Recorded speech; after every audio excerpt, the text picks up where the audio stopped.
Vale, estamos en una nueva cápsula para hablar de un tema que a mí me gusta mucho, la osteopatía. Y la osteopatía aplicada a fibrosis quística. Y lo hacemos con Lali Mascaró. Lali, buenos días. Buenos días. Lali, ¿por qué es importante la osteopatía a nivel general? Bueno, ¿Qué nos aporta? Para mí el concepto de osteopatía es una filosofía, casi de entender el cuerpo de otra manera. Es como ver la globalidad del sistema y no solo la zona afectada o la zona que está sufriendo, sino intentar buscar el por qué esa zona está sufriendo cuando normalmente la causa está en un espacio más global, ¿no? Entonces, para mí, desde que descubrí la osteopatía, se me abrió un mundo porque es buscar el porqué de lo que está pasando. Entonces, en el momento que lo vives como esa filosofía, realmente disfrutas mucho de tu trabajo y es como un engranaje, ¿no? ¿Cuál es la pieza del puzzle que falta para que ese cuerpo trabaje mejor?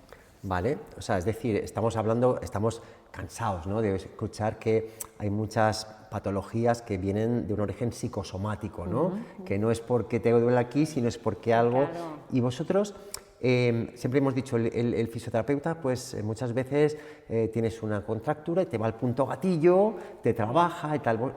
En osteopatía se profundiza, ¿no?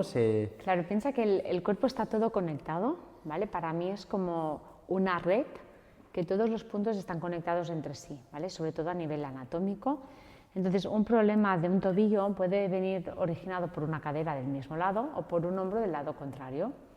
Y lo mismo pasaría que una sobrecarga del hombro podría ser, por ejemplo, por un problema, en este caso del bazo, o por un problema hepático contrario. Entonces, está bien la contractura y liberar la contractura, pero el saber por qué ese cuerpo ha hecho que en esa zona haya más densidad y más dolor, y liberas la otra, es como una balanza, ¿no? En el momento que un sitio tiene como más sobrecarga, no vamos a liberar solo aquí, sino que vamos a bajar la otra parte de la balanza para que ésta se relaje. Entonces hay veces que no hace falta tocar ese punto gatillo. Vale. A lo mejor liberas la cadera y ese hombro se libera. Hablemos de fibrosis quística. Te voy a poner un caso que hemos visto recientemente. En fibrosis quística se sabe que tienen que comer una dieta hipercalórica, tienen que comer más cantidad, ¿Sí?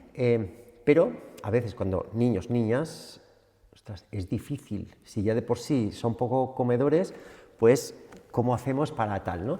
Puede haber allí algo que realmente le impida a este niño tener esa hambre, Claro. ¿o no? Estaríamos hablando de lo que originalmente crea ese sistema digestivo a nivel embriológico. Entonces aquí actuarían fuerzas embriológicas que condicionan la formación de ese sistema digestivo y ya hacen que ese sistema digestivo no trabaje en suficiente potencia como para que esa persona le apetezca comer. A lo mejor, entonces, si conectamos con esas fuerzas embriológicas, que sí que es verdad que no todos los osteópatas tienen esa formación, y liberas esas tensiones que condicionan al sistema digestivo y lo liberas, pues es muy posiblemente que esa personita empiece a comer de otra manera. Entonces Bueno, ahí ya abres.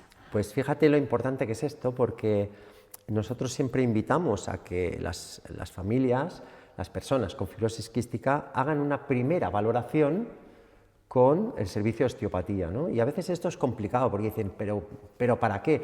Pues este es un caso muy práctico y que seguro que muchas familias están en esa situación de decir, es que mi hijo no quiere comer.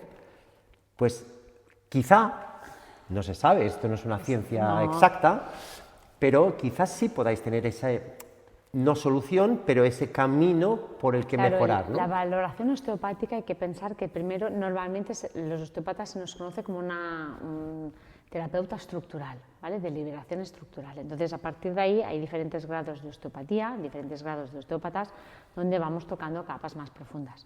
Entonces, la primera valoración osteopática es más a nivel físico, ¿no? De movimiento, de estructura, de si se mueve, de si ventila.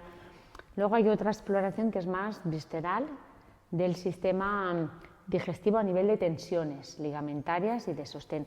Y luego están los osteópatas que trabajamos un poquito más profundo, que ya nos vamos a dirigir a esa información originaria. Entonces va a depender un poquito del osteópata qué valoración haga. Pero sí que es muy importante que los pacientes de fibrosis quística puedan acceder al osteópata porque independientemente de que sea una valoración simplemente estructural, ya se les puede dar muchas herramientas para que ese cuerpo ventile mejor, trabaje mejor, tenga más capacidad, se sienta más vital, y que no solo el trabajo analítico del fisio, que a lo mejor es más de drenaje pulmonar o más localizado. Pues Lali, espero que después de esta cápsula las familias se decidan a hacer una primera valoración, que luego a lo mejor el osteopata dice, estás perfecto, no hace falta que vuelvas, o vuelve dentro de 6 meses, o la periodicidad que se estime oportuno para, si han encontrado algo que corregir o no. Pero creemos que es muy importante, así que Lali, muchísimas gracias por esta información y nada, ánimo a las familias, estamos aquí para ofrecer los mejores servicios y el de osteopatía es uno de ellos. Muchas gracias. Gracias.